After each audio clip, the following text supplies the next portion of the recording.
नमस्कार प्रिय दोस्तों। जैसा कि आपको मेरे थंबनेल से जानकारी मिल गई होगी कि दुनिया के सबसे बड़े डॉक्टर को जगाने और उससे कार्य लेने का तरीका, दुनिया के सबसे बड़े डॉक्टर से कैसे कार्य ले सकते हैं, उसे कैसे जागृत कर सकते हैं और दुनिया की प्रत्येक बीमारी, ऐसी बीमारी जिसका कहीं इलाज नहीं है मेडिकल साइंस के पास या अन्य किसी के पास, उसका उपचार हम कैसे कर सकते हैं। ये सारी चीज़ें बताने से पहले मैं थोड़ा मानव मस्तिष्क के बारे में कुछ जानकारी देने जा रहा हूँ। हमारा मस्तिष्क दो भागों में डिवाइड रहता है। Number 1 conscious mind, number 2 subconscious mind.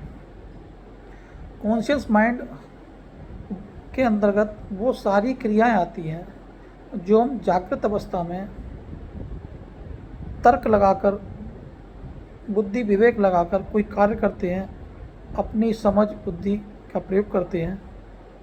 उन सब का फंक्शन हमारे कॉन्शियस माइंड में होता है। और ऐसी क्रियाएं जो हमारे शरीर में अनकॉन्शियसली होती हैं, जिन पर हमारा कोई कंट्रोल नहीं होता, जैसे हमारा सांस लेना,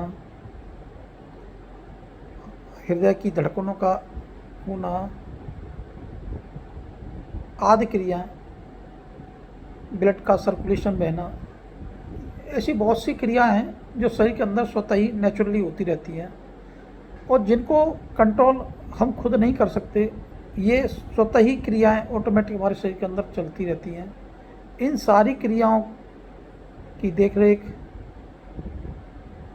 प्रत्येक मनुष्य के अंदर सबकॉन्शियस माइंड के अंतर्गत आती है और ये सबकॉन्शियस माइंड हमारे कॉन्शियस माइंड से लगभग 90 गुना अधिक पावरफुल होता है। या यूँ कहिए कि हमारे ब्रेन का 10% कॉन्शियस माइंड होता है और 90% पावर सबकॉन्शियस माइंड के पास होती है। एक तरह से हम इसे देवदूत की शक्ति भी कह सकते हैं, तो ईश्वरीय शक्ति के रूप में हम लोग जानते हैं, जो हमारी या अन्य किसी की पहुंच से बाहर होती हैं। उन्हीं में से एक शक्ति वो है हमारी हीलिंग पावर। ऐसी हीलिंग पावर जो दुनिया की प्रत्येक बीमारी को ठीक कर सकती है, चाहे वो कोई भी बीमारी हो, कैंसर हो, सोराइसिस हो, फालिज हो या कोई भी जो हमें ठीक होने में नहीं आ रही है। ऐसे ठीक करने के लिए प्रत्येक मनुष्य के शरीर में ईश्वर ने एक ऐसी संरचना विद्यमान की जिसका यदि हम सही तरीक़ा से उपयोग कर सकें तो दुनिया की हर समस्या और हर बीमारी को हील कर सकते हैं। इसके संदर्भ में जोसेफ मर्फी ने एक बुक लिखी थी, पावर ऑफ सबकॉन्शियस माइंड, जिसमें विस्तार से इसका वर्णन किया गया है कि हम उस दुनिया के सबसे बड़े डॉक्टर सबकॉन्शियस माइंड से कैसे कार्य ले सकते हैं। इसके बारे में मैं आज बताने जा रहा हूँ।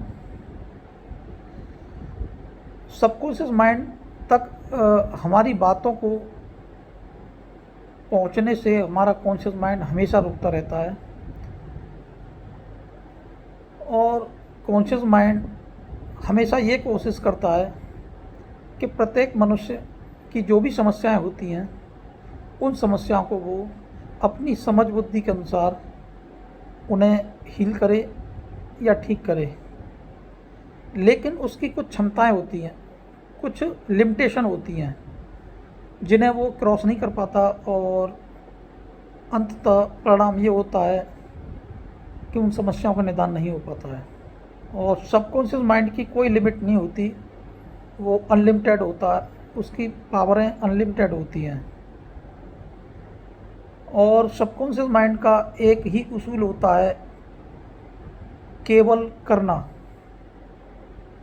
जो भी कमांड हमारे सबकॉन्शियस माइंड में जाती है उस पर कार्य करना।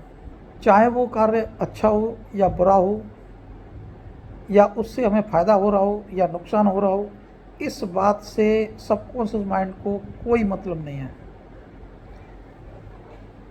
इस बात का कोई मतलब नहीं कि सबकॉन्शियस माइंड में भेजी गई कमांड वो हमारे लिए फ़ायदेमंद है या नुकसानदायक है। अब मैं आपको वो तरीका बताने जा रहा हूँ कि दुनिया के सबसे बड़े डॉक्टर मतलब सबकॉन्शियस माइंड, उस सबकॉन्शियस माइंड तक हमारी कमांड को पहुंचाने के क्या क्या माध्यम हैं। वैसे तो हमारे सबकॉन्शियस माइंड हमारी कमांड को पहुंचाने के लिए अनेकों विधियां बनी हुई हैं, लेकिन एक समस्या सामने आती है कि जब हमारा कॉन्शियस माइंड बाईपास हो जाता है, जब हमारा कॉन्शियस माइंड को हम सुला देते हैं या उसे बाईपास होकर सबकॉन्शियस माइंड तक हम अपनी कमांड को पहुंचाते हैं, तो हमारी समझ बुद्धि या हम जो अपने विचार रख रहे हैं उन्हें सबकॉन्शियस माइंड तक कैसे पहुंचाएं, इसमें थोड़ा समस्या रहती है। तो इसके लिए दो तरीके होते हैं सबसे प्रमुख। एक होता है सेल्फ हिप्नोसिस, लेकिन सेल्फ हिप्नोसिस में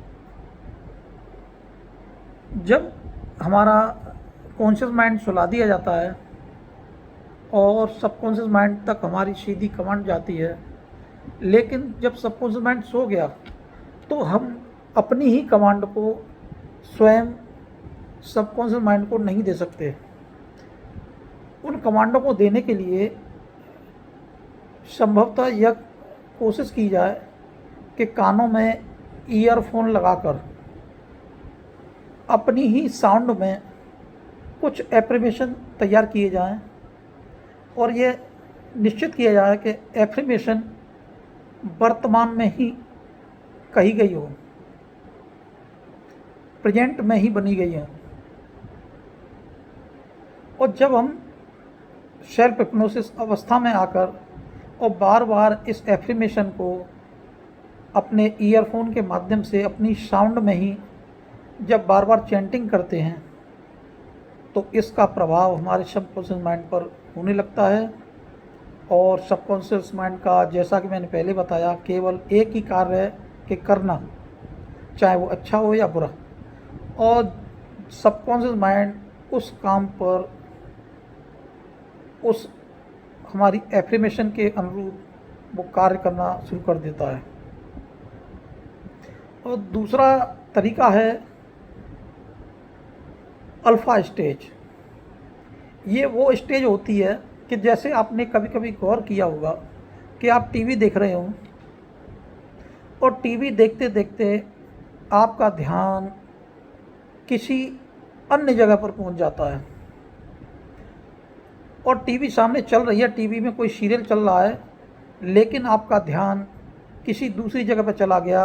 और जब थोड़ी देर बाद हमारा ध्यान फिर से वापस लौटता है तो हम महसूस करते हैं कि टीवी में जो सीरियल चल रहा था या फिल्म चल रही थी उसमें क्या हुआ क्या नहीं हुआ वो हमें कुछ भी ज्ञात नहीं होता, लेकिन हमारी आंखें खुली होती हैं, लेकिन हम उस टीवी के किसी भी दृश्य को ना ही देख पाते हैं और ना ही उसमें समझ बुद्धि लगा पाते हैं कि आखिर क्या निकल गया, क्योंकि हम उस समय एक अल्फ़ा स्टेज में होते हैं।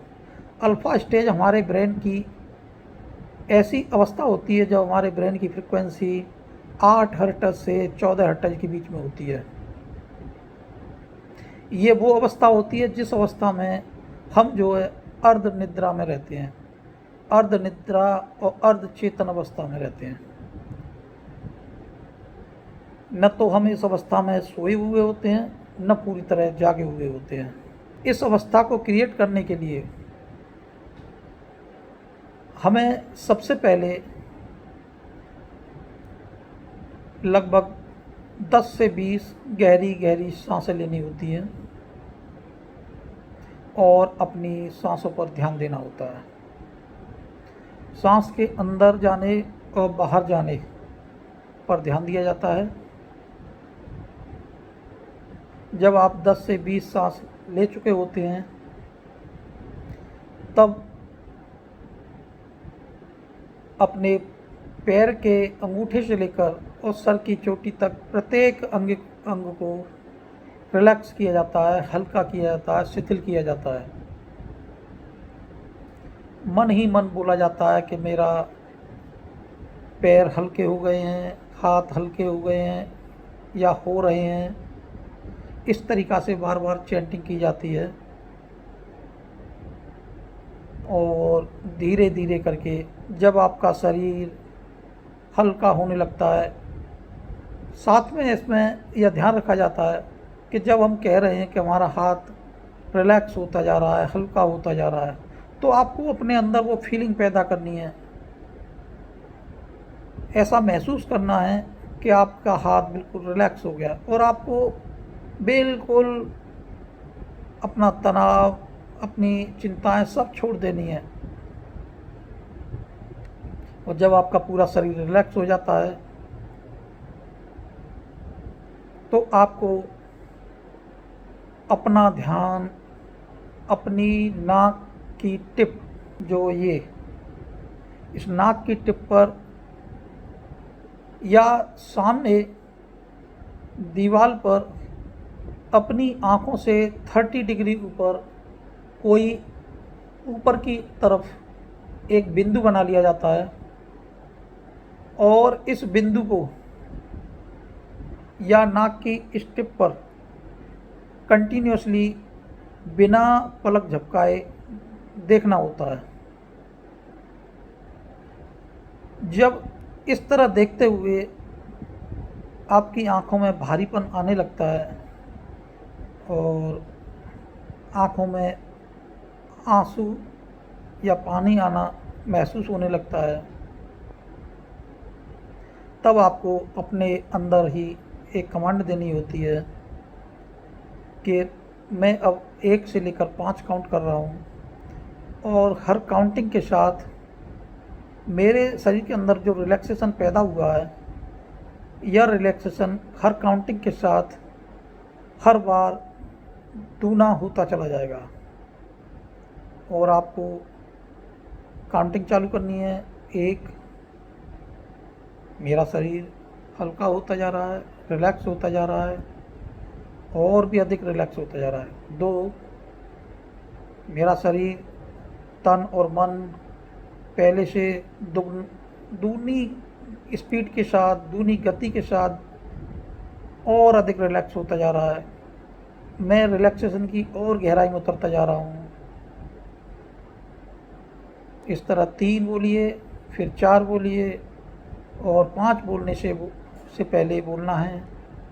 जब भी आप 5 बोलें उससे पहले आपको बोलना है कि जैसे ही मैं 5 बोलूँगा मैं रिलैक्सेशन की बहुत गहरी अवस्था में चला जाऊँगा, बहुत गहरी अवस्था में चला जाऊँगा। इस तरह से 2-3 बार चैंटिंग कीजिए और जैसे ही आप 5 बोलेंगे तो आप महसूस करेंगे आप रिलैक्सेशन की बहुत गहरी अवस्था में चले गए हैं। आपको नींद आने लग रही है, आपका शरीर बिल्कुल हल्का हो गया। अब आपको अपने मन ही मन अपनी जो भी समस्या है उस समस्या के बारे में आपको सोचना नहीं है, बल्कि उस समस्या का आपको पॉजिटिव पहलू एफर्मेशन के रूप में आपको चैंटिंग करना है।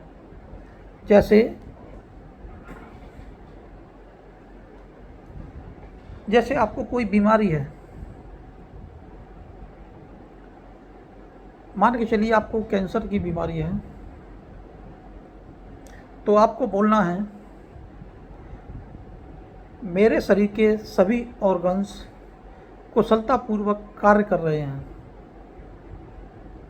मेरे शरीर के सभी ऑर्गन्स, ग्रंथियाँ, मसल्स, वेन्स कुशलतापूर्वक कार्य कर रहे हैं।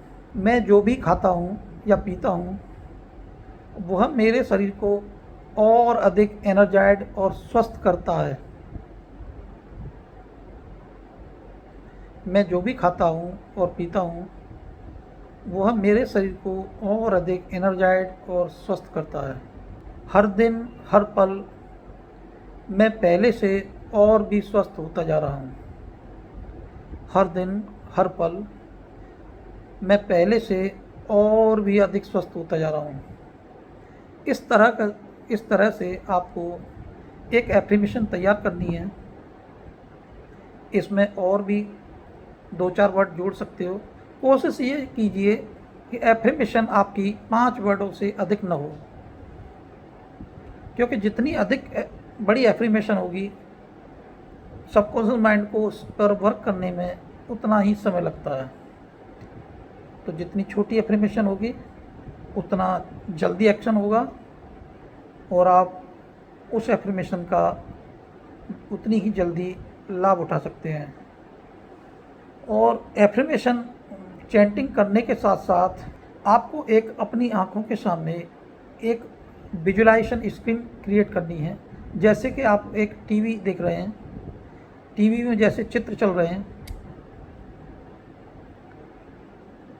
जो भी वीडियो चल रही है, फिल्म चल रही है या कोई भी चीज़ चल रही है, ऐसी ही एक इमेज आपको अपनी आँखों के सामने बंद आँखों से इमेज क्रिएट करनी है और उसमें अपने आप को स्वस्थ अवस्था में देखना है और अपने उस अवस्था को देखना है जब आप पूरी तरह स्वस्थ थे, खेलते थे, कूदते थे, नाचते थे, अपने शौक मौज करते थे। उस दृश्य को अपनी आँखों में बसाना है और लगभग 5 से 10 मिनट तक आपको उसी विजुलाइजेशन को देखते रहना है। जब आप धीरे धीरे इस प्रक्रिया को लगातार 21 दिन दोहराएंगे तो आप महसूस करेंगे कि आप पहले से हर दिन हर पल और भी अधिक ठीक होते जा रहे हैं, क्योंकि हमने अपना कार्य उस दुनिया के उस सबसे बड़े डॉक्टर को सौंप दिया था जिसे हम सबकॉन्शियस माइंड कहते हैं। और सबकॉन्शियस माइंड के लिए कोई भी कार्य असंभव नहीं है। आप इस तकनीकी का उपयोग कर अपने जीवन को सुखमय बनाइए, प्रसन्न बनाइए और स्वस्थ बनाइए। मैं यही आशा के साथ ये वीडियो आज समाप्त कर रहा हूँ। धन्यवाद, धन्यवाद, धन्यवाद।